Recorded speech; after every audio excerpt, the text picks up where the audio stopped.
शुभ सकाळ मित्रांनो. आता सकाळचे वाजले 6 आणि आता आपण उठलो आहे. थोडं उशीर झालं कारण सूर्य उदय व्हायला थोडासा वेळ झाला. आम्हाला वाटला की सूर्य या बाजून येईल आणि परंतु अजून तरी आपल्याला सूर्य उदय झाला आहे, परंतु आपल्याला सूर्याचं दर्शन झालं नाही. हा इथला सकाळचा वातावरण आहे. आपण पाठीमागे इकडे टेंट लावलं होतं रात्री आणि त्या ठिकाणी आपण स्टे केला होता. त्या बाजूला आपण आपलं रात्रीचं जेवण केलं होतं. कारण तर रात्री थोडं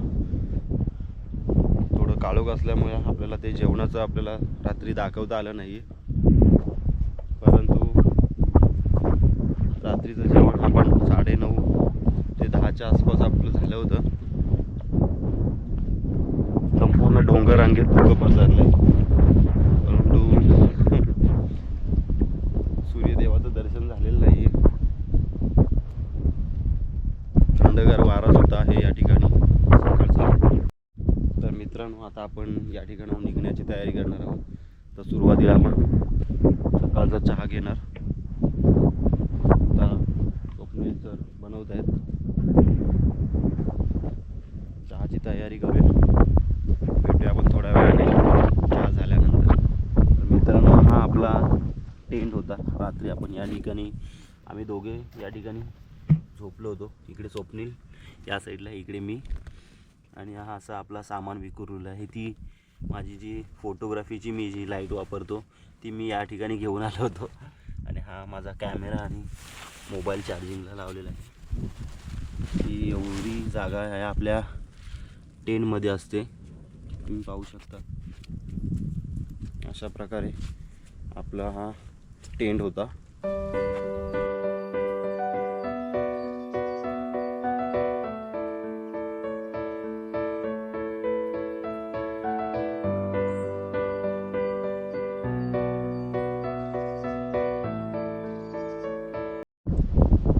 मंडळी, आता आपण या ठिकाणी रात्री स्टे केला होता. तर आपण आता त्या ठिकाणी आपला टेंट आपण आता बॅगेत पॅकअप केलेला आहे. तुम्ही पाहू शकता आपल्या बॅग आहे, त्यामध्ये आपण आता टेंट बंद केलेला आहे आणि आता आपण या ठिकाणाहून निघणार आहोत.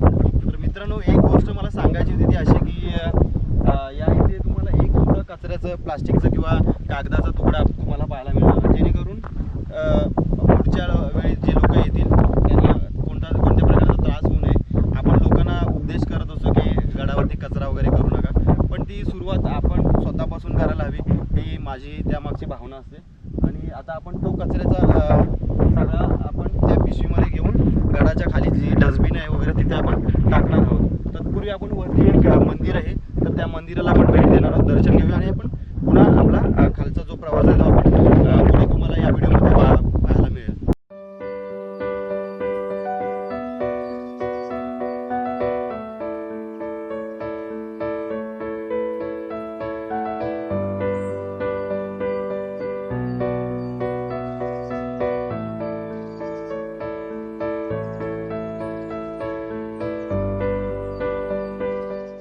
तर मंडळीनो, आता आपण आलो आहे मंदिराच्या अगदी जवळ आणि मी माझ्या पाठीमागे पाहू शकता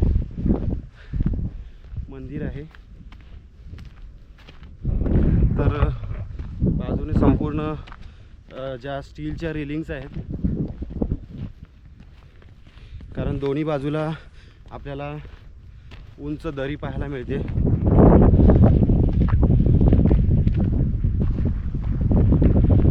विकटगड म्हणजेच बेपचा किल्ला हा मला वाटतंय आपण गेल्या वर्षी एकदा केला होता आणि 2026मध्ये सुरुवातीलाच जानेवारी महिन्यामध्ये, म्हणजे हा पहिलाच आपला ट्रेक रात्री कॅम्पिंग झालेलाच आहे आणि हा आपला ह्या वर्षातला पहिला ट्रेक. चला तर आपण दर्शन घेऊया.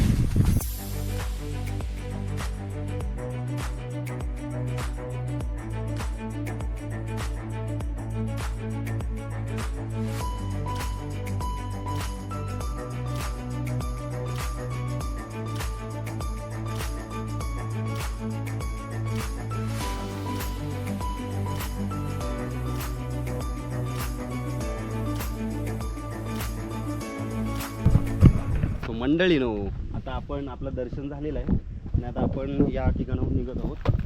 तर हे 2 माकडं आहेत, आपल्या पाठी लागल्यात, तर त्रास देत आहेत खूप. इथे येणाऱ्यांनी प्रत्येकाने काळजी घ्या. आता काही लोक वरती गड चढून आले होते, तर त्यांच्या मागून ते आलेत आणि ते म्हणतात की खूप त्रास देत आहेत. सो तुम्ही पण काळजीपूर्वक वरती येताना स्वतःची काळजी घ्या. तर मित्रांनो, आपण रात्री त्या ठिकाणी बरोबर माझ्या बोटाच्या समोर तिथे आपण टेंट टाकला होता आणि तिकडे तटबंदी आहे, सॉरी बुरुज आहे. तर त्या ठिकाणी सुद्धा आपण गेलो होतो रात्री पाहायला जागा, परंतु मला थोडंसं तिथे रिस्क वाटली, त्यामुळे आपण तिकडे न टाकता या ठिकाणी कॅम्प केला होता.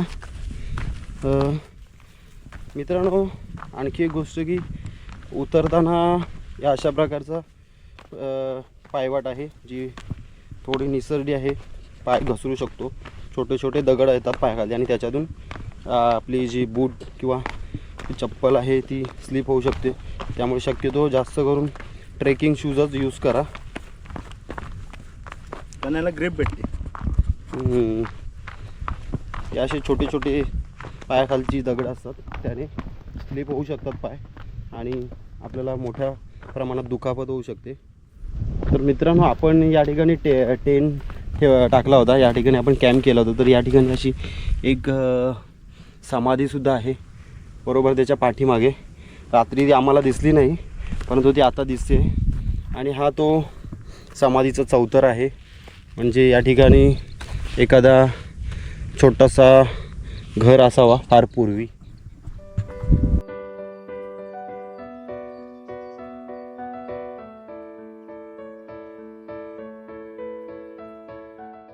मंडळीनो, आता आपण आलो आहे मंदिराजवळ.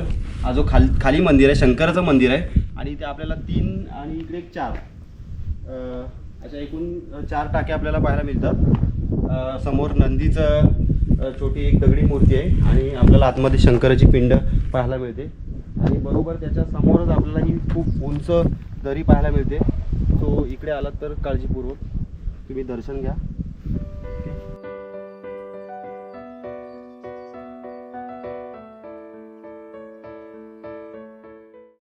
तर मित्रांनो, आता आपण सीडी पॅचजवळ आलो आहे. आपल्या बाजूलाच हा तटबंदी आहे बुरुजाची. सगळ्यात मला वाटतं आहे हार्डेस्ट पॅच असेल हा सीडी पॅच आहे. खूप रिस्की आहे, तर तुम्ही येताना नक्की काळजी घ्या या ठिकाणी. मंडळीनं तुम्ही पाहू शकता की अशी एल शेपमधली ही सीडी आहे. रिस्की जे बिगिनर्स लोक असतील त्या लोकांसाठी आहे. आपण तर नॉर्मली उतरू शकतो, परंतु पाठीवरती जास्त वेट असेल तर थोडं काळजीपूर्वक उतरावं लागतं. बाकी तुम्ही खाली असाल तर काही प्रॉब्लेम होत नाही, आपण नॉर्मली जाऊ शकतो, चढू शकतो.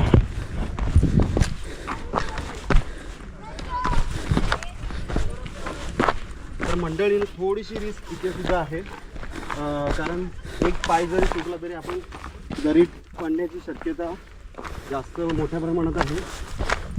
त्यामुळं इकडे तिकडे न बघता सरळ आपल्या पायवाटेकडे लक्ष होतं, जेणेकरून आपण मोठ्या संकटापासून वाचाल.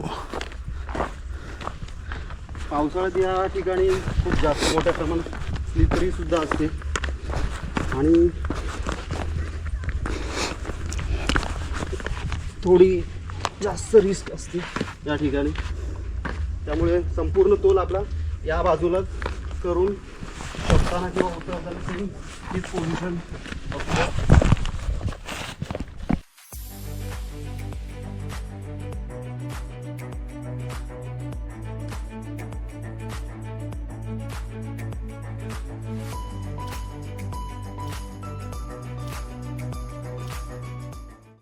तर मंडळीनं, आता आपण कड्यावरचा गणपती पाहायला चाललोय. तो बघा, त्या संपूर्ण दगडी कातळात गणपतीची मूर्ती कोरलेली आहे. माहीत नाही कोणी, पण खूप अप्रतिम आणि सुंदर मूर्ती दिसते आणि खूपच बलाढ्य अशी स्वरूपात आपल्याला पाहायला मिळते. आणि आजूबाजूला थोडंसं सुशोभीकरण केले आणि त्याच्या खाली एका गुहेमध्ये आपल्याला मंदिर पाहायला मिळतं. तर आपण तेही पाहणार आहोत. परंतु इथे मोठ्या प्रमाणात माकडांचा वावर आहे आणि त्यांच्या मुळे आपल्याला थोडा त्रास देखील सहन करावा लागतो. पावसाळ्यात तर खूप जास्त असतो, आता थोडे कमी आहेत. चला तर आपण दर्शन घेऊया. आपण त्या तिकडून आलो आहे, ते माझ्या बोटासमोर बघताय तो विकटगड आहे.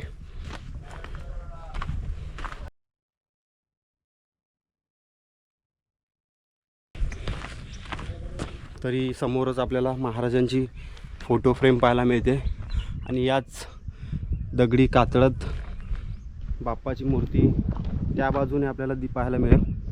अशा प्रकारे कोरलेली आहे आणि ह्या आजूबाजूनी ही अशी रेलिंग आहे.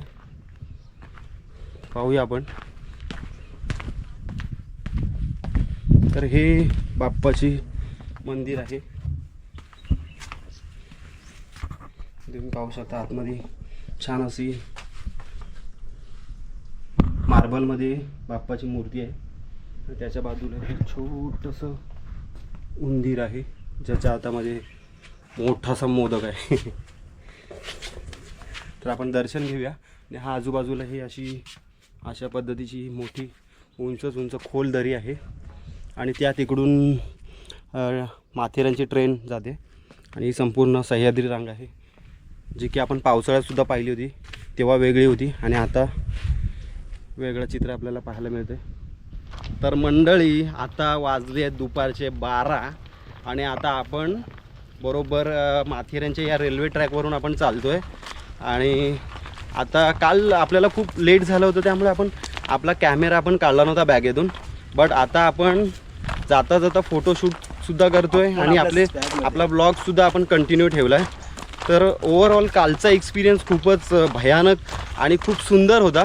भयानक यासाठी की रात्री आम्ही दोघेच होतो, स्वप्नील आणि मी दोघेच एका टेंटमध्ये. माझा जो टेंट आहे जो 2 पर्सनचा आहे त्यामध्ये आम्ही राहिलो होतो आणि बॅग आणि आमच्या दोघांना धरून आम्ही प्रॉपर त्या टेंटमध्ये आम्ही राहिलो. काही प्रॉब्लेम नव्हता. बाहेर खूप थंडी होती, वारा असल्याकारणामुळे थंडी होती आणि बट टेंटमध्ये जरासुद्धा थंडी लागली नाही आम्हाला. म्हणजे अगदी मी ब्लँकेट घेतला होता, खूप मोठा ब्लँकेट घेतला होता, कारण की थंडी खूप जास्त असल्याकारणामुळे आपल्याला अंदाज येत नाही की कुठे केव्हा किती थंडी असेल.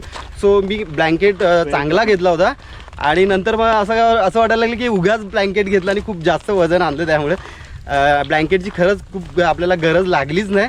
आम्ही अगदी असंच विदाऊट ब्लँकेट, एक चादर होती अंगाखाली आणि एक आपल्याकडे एक काय म्हणतात त्याला, कार्पेट होता आपला अंगाखाली, मॅट होता. सो त्याच्यामुळे मला वाटलं की थोडंसं हीट झाली असेल आणि थंडी वाटतच नाही. मला वाटतं की टेंटमध्ये तुम्ही जर तुमचं प्रॉपर टेंट असेल ना, तर तुम्हाला थंडीपासून, पावसापासून, अगदी सगळ्यापासून तुम्ही सुरक्षित अगदी राहू शकता त्याच्यामध्ये सेफली. एक गोष्ट मी सांगू शकतो याबद्दल. आम्ही सकाळी 4 वाजता टेंट जस्ट उघडलेला आणि आम्ही आमच्याकडे हे नव्हतं, चादर नव्हते घेतले आम्ही अंगावरती आणि टेंट फक्त जस्ट उघडलेलं आणि बघितलेलं काय बाहेरची कंडिशन आहे. आणि त्यानंतर जी थंडी चालू झाली ती अफाट होती. मग आम्ही गपचूप आम्ही ते असं झालं की त्याने जे टेंटचं जेव्हा झीप उघडली त्यानंतर जो वारा आतमध्ये घुसला ना, तो खरंच अंगाला एकदम थंड वाटला आणि त्यामुळे मग आम्ही हळूहळू अंगावरती ब्लँकेट वगैरे घेतलं आणि परत झोपून गेलो. हां झोपून गेलो होतो आम्ही. डायरेक्ट 6 वाजता उठलो. आमचं प्लॅनिंग होतं की 5:30ला अलार्म लावून आम्ही उठणार होतो, आम्हाला सूर्योदय बघायचा होता.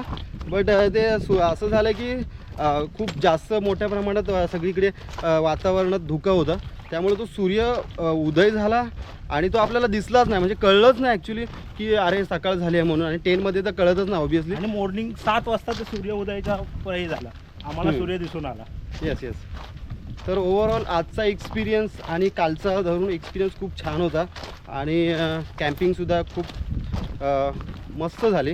असं म्हणजे कोणत्याच प्रकारचा प्रॉब्लेम आम्हाला फेस करायला मिळाले नाही. ॲक्च्युली आम्हाला खास करून भीती होती बिबट्याची, कारण या भागामध्ये बिबटे भटकत आहेत आणि हे आम्हाला माहिती होतं.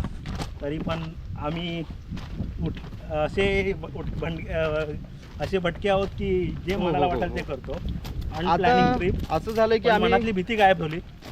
2-3 वर्षापासून आम्ही असं कॅम्पिंग जास्त करतोय. ट्रेकिंग तर आम्ही आधीपासून करतोय, पण कॅम्पिंग केल्यामुळे आमचा जो आत्मविश्वास आणि जो कॉन्फिडन्स, जो आमचा कॉन्फिडन्स लेवल आहे ना, ती नेक्स्ट लेवलला गेले. म्हणजे आम्हाला असं वाटत नाही की अरे आम्ही खूप जास्त थकलो आहे किंवा खूप जास्त एक्झॉस्ट झालो आहे किंवा आम्हाला कुठल्या रात्रीची अशी भीती वाटते किंवा हा प्राणी आला तर काय होईल. बट नाही, म्हणजे असं प्राणी वगैरे असतात जंगलात, तर आपल्याला माहितीच आहे. हां, हो हो. रानातली प्राणी. पण ते आता असं सवय झाली अशी, म्हणजे वाटत नाही की अरे भीती आहे मनात वगैरे. थोडीशी मनात भीती असे प्रत्येकाची असते किंवा असावीच लागते, कारण आपण माणूस आहोत. आपण मोठा कोणी देव वगैरे नाही. ओव्हर हां. कॉन्फिडन्स हो, हो, चांगला हो. नसतो. पण त्यासाठी आपल्याला पहिल्या स्वतःला प्रिपेअर केला पाहिजे. Yes, yes. कारण मेंटली आपण जेवढं हे फिट राहू ना, तेवढं आपल्यासाठी Yes, yes. चांगली गोष्ट आहे. तर तुम्ही एखादी गोष्ट साध्य करू शकता. आणि ते आम्ही केले, कारण अचानक झालेला हा प्लॅन होता. कुठे जायचं, काय जायचं, ते स्टेशनला आलो आम्ही आणि मग ठरलं गेलं की अरे हां इथे जायचं. आता स्वप्नीलने म्हटल्याप्रमाणे आपण कालचा आणि आजचा दिवस आमचा काय असं अनप्लॅनच ट्रिप होती. असं काय ठरलेलं नव्हतं, कारण त्याला 3 दिवस सुट्टी होती आणि माझं काय सुट्टीचं, मी तर काय फ्रीलॅन्सिंग करतो, त्यामुळे मला जसं मिळेल तसं मी ॲडजस्ट करतो. स्वप्नीलने सांगितल्याप्रमाणे मी लगेच सॅटरडे स्वतःला प्रिपेअर केलं की चला ठीक आहे मला जायचं आहे. रात्री मग मी अगदी 12पर्यंत त्याला कळवलं की चला ठीक आहे, ओके डन, आपण जाऊया कुठेतरी. बट माहीत नाही कुठं जायचं ते तू ठरव. अगदी स्टेशनला येईपर्यंत आमचं तळ्यात मळत होते की कुठं जायचं आहे पण कुठे जायचं आहे. आणि मग नंतर मग ठरल्याप्रमाणे आम्ही म्हटलं की आपल्याला जवळच जायचं आहे, पण आम्हाला कॅम्पिंग पण करायची आहे, प्लस ट्रेकिंगसुद्धा करायची आहे त्यासोबत. तर मग आम्ही ठरवलं की चला Vikatgad, Matheran is the best option. So आम्ही तेच निवडलं. म्हणून त्यासाठी तुम्हाला एक्सपिरियन्स हा असणे गरजेचं आहे. तर मित्रांनो चला आता. तर मंडळी, आता मला वाटतं की निरोप घ्यायची योग्य वेळ आहे ही, आणि मला अजून बाहेर एका ठिकाणी सुद्धा जायचं आहे आता इथून गेल्यानंतर. सो मी हा ब्लॉग इथेच संपवतो. तर मित्रांनो, भेटूया आपण पुढच्या व्हिडिओमध्ये. आणि ही व्हिडिओ तुम्ही शेवटपर्यंत बघितल्याबद्दल खूप खूप तुमचा सर्वांचे आभार मानतो मी. आणि असंच प्रेम तुम्ही पुढच्या माझ्या व्हिडिओजला तुम्ही द्याल अशी अपेक्षा ठेवतो आणि इथेच थांबतो. जय महाराष्ट्र.